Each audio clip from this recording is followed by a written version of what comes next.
were not blind. They were not blindly imposed.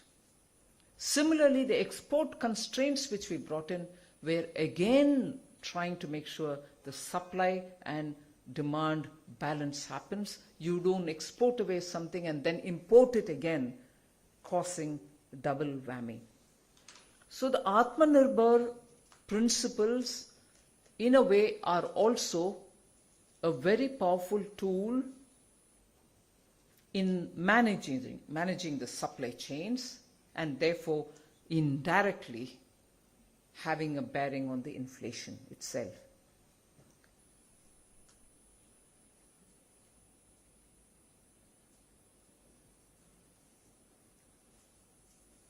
I did clearly say that the monetary policy and its focus on inflation control has been very sacrosanct, has been going through decades, evolving through decades. And at one point in time, we thought that is the solution for containing inflation. I say it with a certain sense of responsibility. Yes, it is one of the tools. But sometimes, like for instance in India, leave the policymakers, if you were to talk to people who are on the ground, who are actually the stakeholders of the Indian economy, they would say, particularly in a situation where we are in now,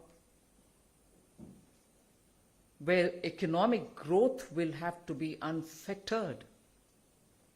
The IMF might periodically bring down growth, global growth, because of the way in which the war has affected them, the way in which the Russian supply of fuel, gas is hitting European countries. The monetary policy has its space. Before I come back to that, I would want to add one more. I did talk about the perishable consumer versus farmer. I did talk about the MSME for the raw material with the steel as an example. I want to bring in one more example, again, that which we have consciously done in the last, let us say, 8-9 months, and drawn from the experience of last 2 years. India imports more than 80-85% of all its crude. We have oil wells in the Godavari basin. We have in Barmer. We have a lot of natural gas also being explored. But we import more than substantial amount of crude. There was a time, of course, in 2020 when the prices of global crude went down remarkably. And using that as an example, there are still arguments against our government's decision, saying at that time too you didn't give the advantage of cutting down the price for the end consumer. You kept the tax at a certain level, and even today very adolescent-like, amateurish allegations are leveled against the government, saying, oh, you collected so much. If it were to be Parliament now, I would say collected and kept where? But I know I'm not in the Parliament. But collected. Collected for what? And how did the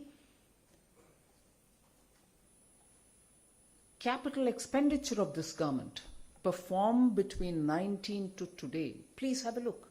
The data is before you.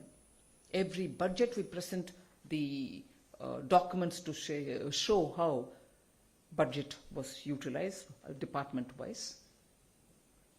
So yes, when the price went down significantly, immediately we didn't give it to the end consumer to say you pay 1 rupee, because it was almost like coming to pay nothing. It was going into the negative terrain. The government, of course, at that time immediately made sure that the strategic reserves were filled up, brought in fuel, and made sure that infrastructure expenditure would be given a revving up. Infrastructure expenditure has been very high from 20. and had a 34% annual growth each year. This year having reached about 7.5 lakh crores. These are not possible without the government taking advantage of some of the global developments. And if I say taking advantage, it is not taking advantage to support my family or somebody else's family, the kitty with which you're able to spend on infrastructure. And why am I making spending on infrastructure so very important when we're talking about inflation? Asset addition, building of assets, is one very noble objective which all of you all will agree. But equally, when money reaches in situ, when you're creating these assets for the people who are working there, it gives money in their hands. And both short-term and long-term put together, short-term and medium-term put together, the multiplier is somewhere in the range of 2 rupee 45 paisa for every rupee spent. Whereas if I were to not spend on infrastructure and give it directly in the hands of the people, my multiplier is less than a rupee, 0.99. And therefore, when the crude oil prices went down and we realized that we could fill up a strategic reserve and also make for some infrastructure monies which can be spent, it had an effect on the economy, both during the COVID and after that during the economic revival. The Agri Infrastructure Fund, which was part of that cess, which was the excise duty that was being collected, has come off handy. Today we are able to give every APMC up to 2 crores of rupees each to improve your infrastructure. And really 1 lakh crore has been allocated for that purpose. Any number of APMCs can apply, they will get it. Is that possible without government raising revenue? Where does this money go? This is where it goes. How does that help inflation? When your infrastructure in the ground is improved, the same farmer is able to find better market access, and with that market access, he earns more for himself because the product goes where the price is right for him. So that phase of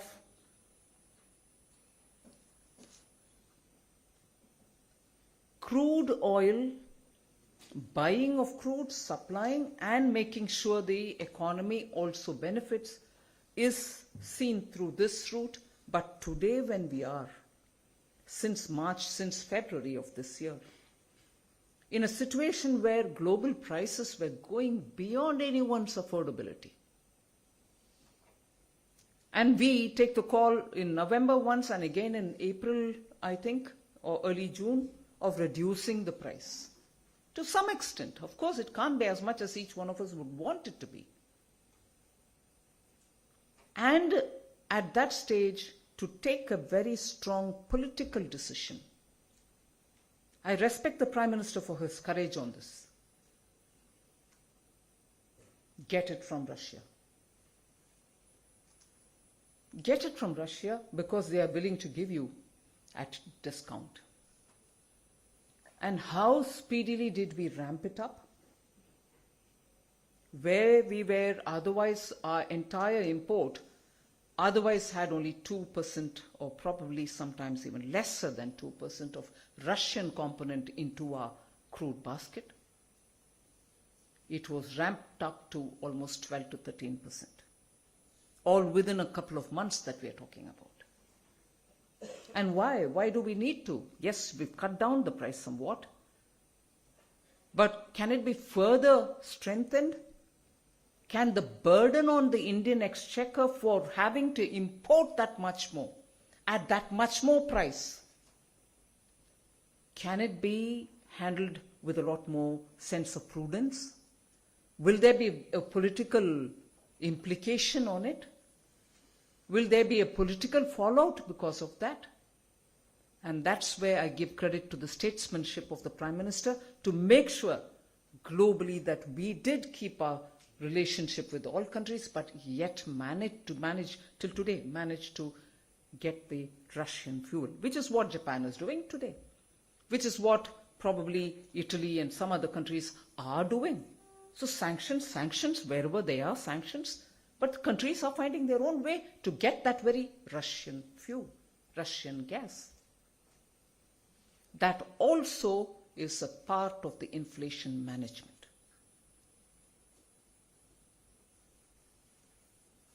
And therefore, I just want to come back to the point which I left halfway, monetary policy. Reserve Bank will have to synchronize somewhat. May not be as much synchronized as the other Western developed countries would do. I'm not prescribing anything to the Reserve Bank. Let me be careful here. I'm not giving any forward direction to Reserve Bank. But it is the truth that India's solution to handling the economy, part of which is handling inflation also, is an exercise where the fiscal policy, together with the monetary policy, has to work. It can't be singularly left to the monetary policy, which has proved totally ineffective in many countries. In very many countries whose structures, whose economy's profile are so forming the basis for the monetary policy theory to rivet everything on interest rate management and say that's the final and potent tool to manage inflation. Economies are designed, economies are there, and the policy is designed in such a way that the monetary policy and the interest rate management is the only and only tool to handle inflation through the interest rate management. But no, I would say